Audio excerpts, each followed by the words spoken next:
হ্যাঁ বস। বস আপনি আমাকে আমাকে 2 দিন সময় দিন, আমি নতুন শো প্ল্যান করছি। হ্যাঁ জাস্ট 2 দিন প্লিজ। একবেলা মাকে নিয়ে মন্দিরে এসেছিস, সেখানেও ফোনে কথা বলতে হবে? ফোনটা একটু রাখ না বাবা। হ্যাঁ বস, হ্যাঁ thank you thank you thank you. Okay. আরে মা এত রাগ করলে চলে? কি করবো বলো, বসের ফোন ধরবো না? আর সত্যি তো গত 1 মাস ধরে আমাকে বলে যাচ্ছে নতুন শো প্ল্যান করার কথা, এদিকে আমার কিছু মাথাতেই আসছে না। আচ্ছা ঠাকুরের কাছে এসছিস তো, ঠাকুরই তো সব সমস্যার সমাধান করে দেবে, চল। আচ্ছা তাই? ঠিক আছে চলো দেখি তোমার ঠাকুর কোনো সমস্যার সমাধান করতে পারি কিনা। আয় চল আয়।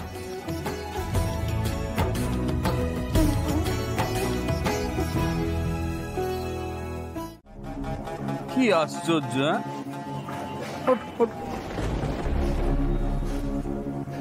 বিনা বলায় ওকে এখান থেকে তো নিয়ে যাওয়া যাবে না।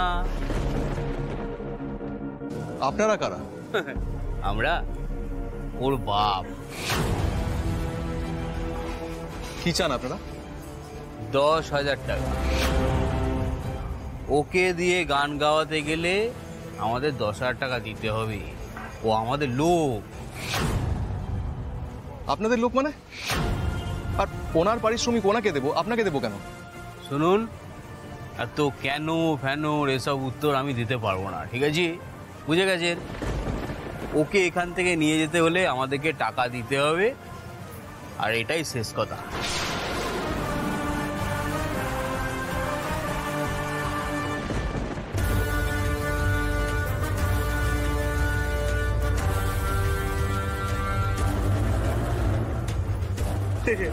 আমার কাছে এখন এর থেকে বেশি নেই। ঠিক আছে, বাকিটা কাজ হয়ে গেলে দিয়ে দেবেন। তবে আমাদের কিশোর কুমারকে তো আপনার সাথে একা ছাড়বো না।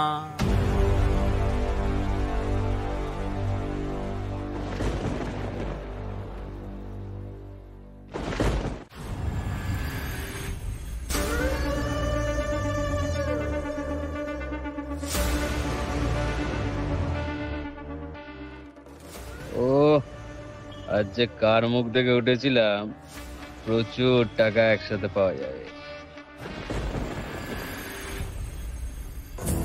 এটা কি হচ্ছে সৃজন? রাস্তা থেকে ট্যালেন্ট তুলে এনে আর যাই হোক কোনো শো করা যায় না। আরে বস আপনি বুঝতে পারছেন না, আপনি ওর গান শোনেননি বলে বলছেন। ওর অদ্ভুত সুন্দর গলা, আমি আপনাকে এনশিওর করছি ও ভালো গাইবে, ট্রাস্ট মি। শোনো, রিভিউ যদি খারাপ হয় তাহলে আমি কিন্তু।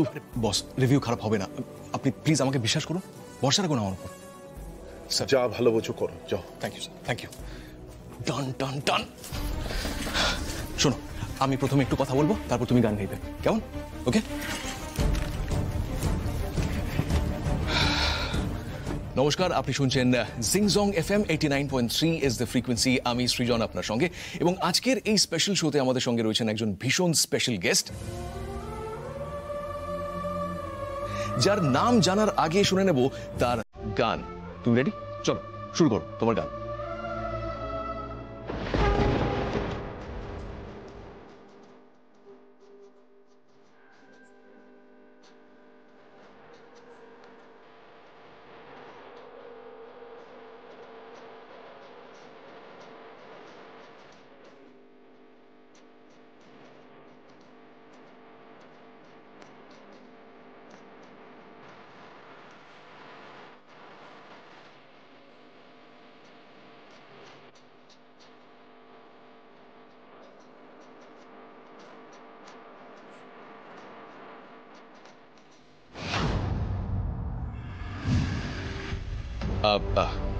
শুরু করো, চলো।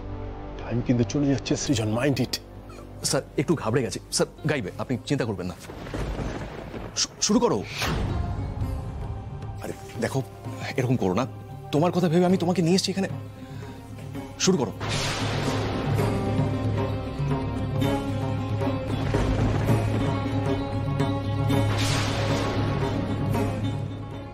দর্শক কিন্তু স্টে করবে না সৃজন, এক্ষুনি অন্য একটা গান চালাও আর ওকে এক্ষুনি বিদায় করো।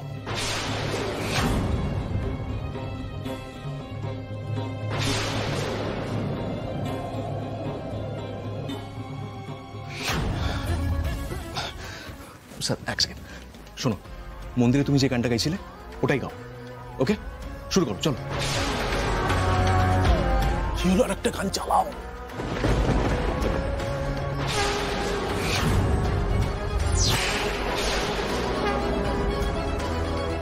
এই তো। আরে তোরা রেডিও স্টেশন পৌঁছে গেছিস, আমাকে একবার ফোন করে জানাবি তো। এই এই পুজো শেষ হলেই কিন্তু তোর মামুনি কিঞ্জলের খোঁজ করবে। শোন না, বলছি যে কিঞ্জল কোথায়, একবার একটু আমার সাথে আমাকে দেখা না, আমার সাথে কথা বলা না। বাবা, আমরা এখানে এসে পৌঁছানোর আগেই কিঞ্জল স্যার এখান থেকে বেরিয়ে গেছেন। মানে মানে কিঞ্জলকে তোরা পাসনি ওখানে? বাবা বাবা তুমি শান্ত হও, এরকম অস্থির হয়েও না। আর মামুনিও পুজো থেকে উঠলে মামুনিকে একটু সামনে নিও। আমি তোমায় কথা দিচ্ছি বাবা, আজকেই কিঞ্জল স্যারকে নিয়ে আমরা বাড়ি ফিরব। এখন রাখছি, আমাদের মন্দিরের উদ্দেশ্যে যেতে হবে। আমরা রাখছি। বাবা।